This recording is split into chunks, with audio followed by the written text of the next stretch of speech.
August 29 തിരുഹൃദയത്തിൻ്റെ വിശുദ്ധ യവുപ്രാസ്യാമ്മയുടെ ഓർമ്മ തിരുനാൾ.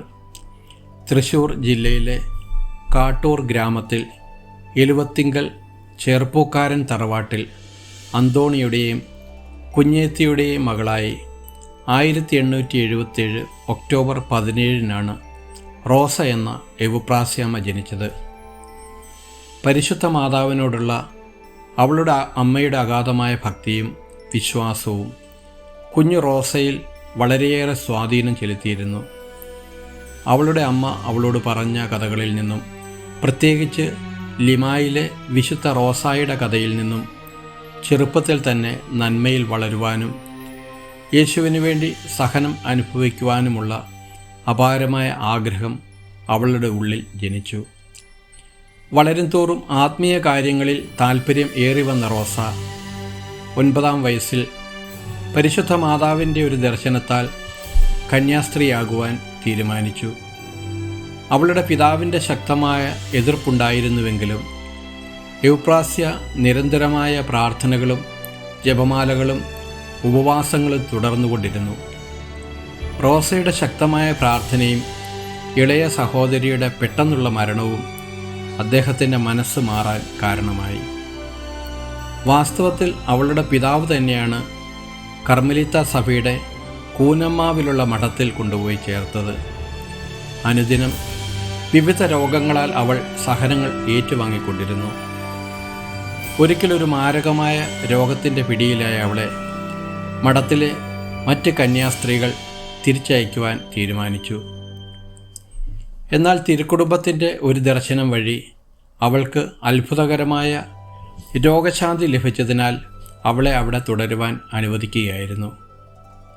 1887 സ്ഥാപിതമായ തൃശ്ശൂർ വികാരിയത്തിൻ്റെ അധീനതയിലായിരുന്ന കൂനമ്മാവ് കന്യകാമഠം 1896 രൂപത പുനർവിഭജനത്തിൽ എറണാകുളം രൂപതയുടെ കീഴിലായി.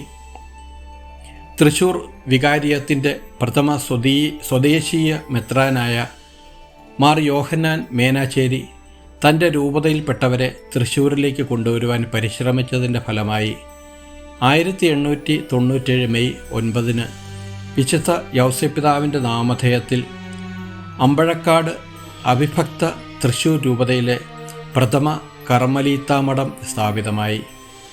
അപ്രകാരം 1897 അവൾ പോസ്റ്റലൻ്റ് ആവുകയും യേശുവിൻ്റെ തിരുഹൃദയത്തിൻ്റെ സിസ്റ്റർ യവുപ്രാസ്യ എന്ന നാമം സ്വീകരിക്കുകയും ചെയ്തു. 1898 ജനുവരി 10 സന്യാസ വസ്ത്രം സ്വീകരിച്ചു.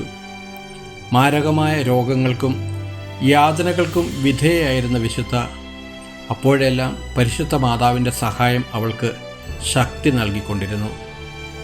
1900 മെയ് 24 തൃശ്ശൂർ അതിരൂപതയിൽ സെൻറ് മേരീസ് കന്യാസ്ത്രീ മഠം സ്ഥാപിതമായി.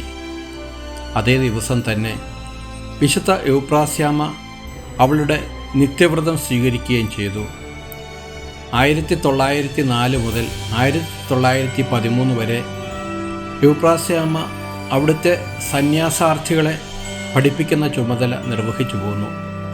തൻ്റെ സഭയുടെ ഭാവി അംഗങ്ങളെ നല്ല രീതിയിൽ രൂപപ്പെടുത്തി അവളുടെ വിനയവും ഭക്തിയും നന്മയും അനുതാപവും കാരുണ്യവും അവർക്ക് അനുകരണീയമായ മാതൃകയായിരുന്നു. ഏകാന്തപരമായ ഒരു ജീവിതമായിരുന്നു സിസ്റ്റർ യവുപ്രാസ്യ ആഗ്രഹിച്ചിരുന്നതെങ്കിലും ഒല്ലൂരിലെ സെൻറ് മേരീസ് കോൺവെൻറ്റിലെ സുപ്പീരിയറായി അവൾ തിരഞ്ഞെടുക്കപ്പെട്ടു. 1913 മുതൽ 1916 വരെ വിശുദ്ധ തൻ്റെ ദൗത്യം ഭംഗിയായി നിർവഹിച്ചു വന്നു. അവളുടെ വിനയവും ഭക്തിയും കണ്ട് പ്രദേശവാസികൾ അവളെ പ്രാർത്ഥിക്കുന്ന അമ്മയെന്നും അവിടുത്തെ മറ്റ് കന്യാസ്ത്രീകൾ സഞ്ചരിക്കുന്ന ആരാധനാലയം എന്നുമാണ് വിശുദ്ധയെ വിളിച്ചിരുന്നത്. കാരണം അവളിലെ ദൈവിക സാന്നിധ്യം അവൾക്ക് ചുറ്റുമുള്ളവരിലേക്കും പ്രസരിച്ചിരുന്നു. വിശുദ്ധയുടെ ആത്മീയ ജീവിതത്തിൻ്റെ തുടക്കം മുതലേ അവൾക്ക് മെത്രാനായിരുന്ന ജോൺ മേനാച്ചേരിയുടെ അനുഗ്രഹവും ആത്മീയ മാർഗദർശിത്വവും ലഭിച്ചിരുന്നു. തൻ്റെ ആത്മീയ ജീവിതത്തിൻ്റെ എല്ലാ വശങ്ങളും തനിക്ക് വെളിപ്പെടുത്തണമെന്ന് അദ്ദേഹം നിർദ്ദേശിക്കുകയും അവളുടെ എല്ലാ എഴുത്തുകളും അദ്ദേഹം ബുദ്ധിപൂർവ്വം സൂക്ഷിക്കുകയും ചെയ്തിരുന്നു. അദ്ദേഹത്തിൻ്റെ പിൻഗാമിയായിരുന്ന മാർ ജോർജ് ആലപ്പാട്ട് വിരമിച്ചപ്പോൾ അദ്ദേഹം ഈ എഴുത്തുകൾ തൃശ്ശൂരിലെ കർമ്മലിത്ത സഭയുടെ സുപ്പീരിയറിനെ ഏൽപ്പിക്കുകയും നിങ്ങൾക്കിത് ആവശ്യം വരും എന്ന് പ്രവചനാത്മകമായി പറയുകയും ചെയ്തു. യൂപ്രാസ്യാമ്മ തൻ്റെ സമയത്തിൻ്റെ ഭൂരിഭാഗവും കോൺവെൻറ്റിലെ അൾത്താരയ്ക്ക് മുന്നിലായിരുന്നു ചിലവഴിച്ചിരുന്നത്. സ്വാഭാവികമായും അവൾ വിശുദ്ധ കുർബാനയുടെയും ജപമാലയുടെയും വലിയൊരു അപ്പസ്തോലികയായി തീർന്നു. ക്രൂശിതനായ കർത്താവിന് അവൾ തന്നെ പൂർണ്ണമായും സമർപ്പിക്കുകയും കർത്താവിൽ നിന്നും അവൾക്ക് നിരന്തരം ആശ്വാസം ലഭിക്കുകയും ചെയ്തുകൊണ്ടിരുന്നു. തനിക്ക് ചെയ്യുന്ന ചെറിയ സഹായങ്ങൾക്ക് വരെ ഞാൻ ഇതൊരിക്കലും മറക്കുകയില്ല, എൻ്റെ മരണത്തിന് ശേഷവും എന്ന് പറഞ്ഞുകൊണ്ട് നന്ദി പ്രകാശിപ്പിക്കുക അവളുടെ പതിവായിരുന്നു. തിരുസഭയോട് യൂപ്രാസ്യമ്മയ്ക്ക് ഒരു പ്രത്യേക സ്നേഹം തന്നെ ഉണ്ടായിരുന്നു. സഭ നേരിടുന്ന പല പ്രശ്നങ്ങളും അവളെ വ്യക്തിപരമായി ദുഃഖത്തിലാഴ്ത്തിയിരുന്നു. ശീഷ്മവാദികളുടെ മാനസാന്തരത്തിനായി അവൾ സഹനങ്ങൾ അനുഭവിക്കുകയും അവരുടെ മാനസാന്തരത്തിനു വേണ്ടി പ്രാർത്ഥിക്കുവാൻ മറ്റുള്ളവരോട് ആവശ്യപ്പെടുകയും ചെയ്തു. സഭാപിതാക്കന്മാർക്കും മെത്രാന്മാർക്കും പുരോഹിതന്മാർക്കും വേണ്ടി അവൾ നിരന്തരം പ്രാർത്ഥിച്ചു കൊണ്ടിരുന്നു. തൻ്റെ ജീവിതം പൂർണ്ണമായും ദൈവസേവനത്തിനായി സമർപ്പിച്ച യൂപ്രാസ്യാമ്മ 1952 ആഗസ്റ്റ് 29 ദൈവേഷ്ടത്തിന് കീഴടങ്ങിക്കൊണ്ട് ദൈവസന്നിധിയിലേക്ക് യാത്രയായി. യൂപ്രാസ്യാമ്മയുടെ മധ്യസ്ഥതയിൽ നിരവധി അത്ഭുതങ്ങൾ നടന്നിട്ടുണ്ട്. അതിൽ പ്രഥമമായത് ഒല്ലൂരിലെ അഞ്ചേരിയിലെ തോമസ് തരകൻ എന്ന ക്യാൻസർ രോഗിയുടെ രോഗശാന്തിയാണ്. തൃശ്ശൂരിലെ ജൂബിലി മിഷൻ മെഡിക്കൽ കോളേജിൽ കിടപ്പിലായ തോമസിന് ക്യാൻസർ രോഗമുണ്ടെന്ന പരിശോധനയിൽ തെളിഞ്ഞിരുന്നു.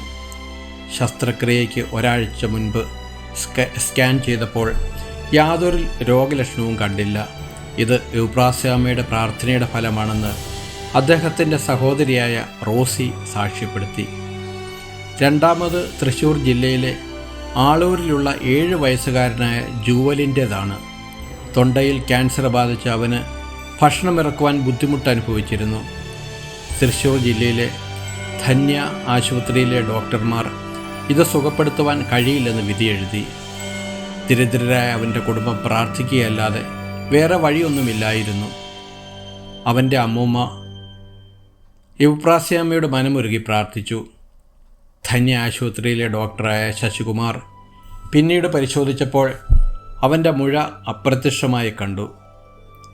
അത് മറ്റു പല ഡോക്ടർമാർ അവനെ പരിശോധിക്കുകയും വൈദ്യശാസ്ത്രപരമായ സഹായം കൂടാതെയാണ് ആ ആൺകുട്ടി സുഖം പ്രാപിച്ചതെന്ന് പ്രഖ്യാപിക്കുകയും ചെയ്തു.